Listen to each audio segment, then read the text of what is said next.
Čaute, moje meno je Peťu, vítajte v štúdiu Agi pri našej relácii Anime Mesh. Dnes sa pozrieme na jedno z najpopulárnejších anime v posledných rokoch, konkrétne One Punch Man. Found you. One Punch Man je adaptáciou obľúbenej mangy. Napísal ju mangaka One a ilustroval Yosuke Murata. Toto anime je známe pre svoj jedinečný mix akcie a humoru. Hlavným hrdinom je Saitama, jedinečný superhrdina s nezvyčajným životným štýlom. Na prvý pohľad vyzerá ako úplne obyčajný plešatý chlapík. Nosí žltý kostým s červenými rukavicami. Vtipné, že? Nenechajte sa však zmiasť jeho nenápadným vzhľadom. Saitama je najneobyčajnejší človek na svete. Všetkých nepriateľov poráža jedným úderom. Čo je vlastne na ňom také vtipné? Trénoval tak tvrdo, že si vyrazil všetky vlasy a stal sa prakticky neporaziteľným. Z toho všetkého sa mu stal život nudný ako piatok v kancelárii. Nani sunda? Dare da teme? Katsuage suru ki ka?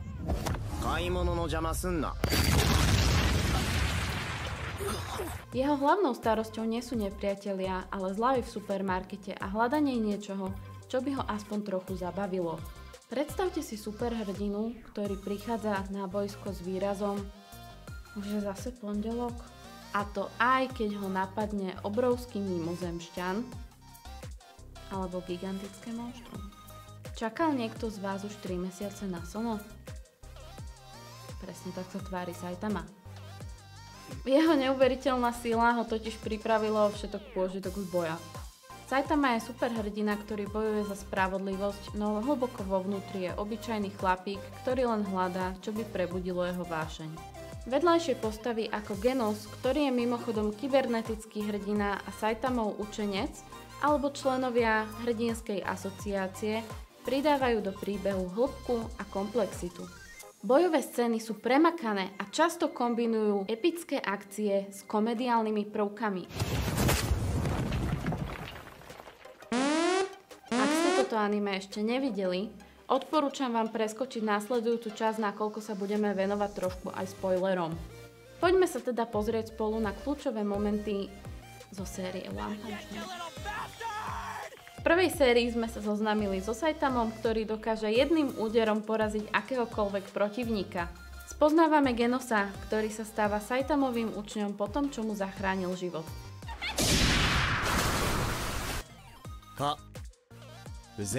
Vidíme, ako sa Saitama pripojí k hrdinskej asociácii, kde je zaradený do triedy C. Jeho skutočné schopnosti zatiaľ ostávajú nepoznané. Vrcholom prvej série je epický súboj so zlým mimozemšťanom Borosom. Je to jeden z mála protivníkov, ktorí dokážu prežiť viac ako jeden Saitamov úder. Tento súboj ukazuje, aký mocný v skutočnosti Saitama je. V druhej sérii sa príbeh zameriava na hrdinskú asociáciu a jej boj proti rastúcej hrozbe zo strany zločineckej asociácie. Zoznamujeme sa s novými postavami, ako je Garo. Bývalý učenec hrdinu Bang, ktorý sa stáva lovcom hrdinov. Jeho príbeh prináša do série nový rozmer, keďže vidíme jeho postupnú premenu z človeka na monštrum. V druhej sérii taktiež môžeme vidieť množstvo napínavých súbojov, v ktorých sa ukazuje schopnosť kombinovať akciu a humor. Saitama sa opäť ocitá v situáciách, kde musí zasiahnuť. Často to však robí s nezáujmom a znudeným výrazom, čo pridáva na komediálnom efekte. Čo môžeme očakávať v tretej sérii? Predpokladáme, že One Punch Man bude pokračovať v príbehu z mangy. Pravdepodobne bude rozvíjať dejové línie okolo hrdinskej asociácie a jej boja proti zločinu a monštrám. Do príbehu vstúpia nové postavy a zloduchovia, čo prinesie nové výzvy pre Saitamu a ostatných hrdinov. Môžeme očakávať strhujúce súboje a množstvo ďalšej zábavy. Fanúšikovia bojových scén sa majú na čo tešiť. Postavy ako Genos, King a Fubuki majú mať viac priestoru na vývoj a hlbšie príbehy.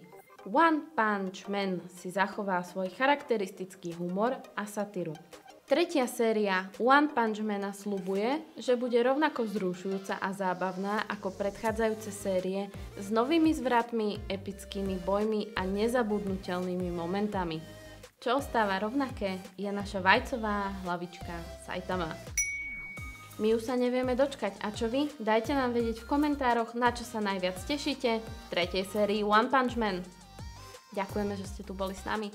Ak nás ešte neodoberáte, kliknite na zvonček, aby vám neunikli tie najnovšie videá.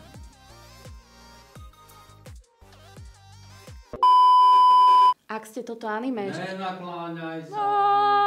Počkaj, nerob. Normálne drž. Ja tam musím tu vykriviť tú sánku, no ukáž. Uvoľni sánku. A zaškôl sa poriadne. Dobre, máme. Postavy ako Genos, King a Fubuki majú mať viac priestoru na vývoj a vlhšie... Z One Punch Mana sa vám stáva harem anime. Všetky postavy budú o 20% viac vlhšie.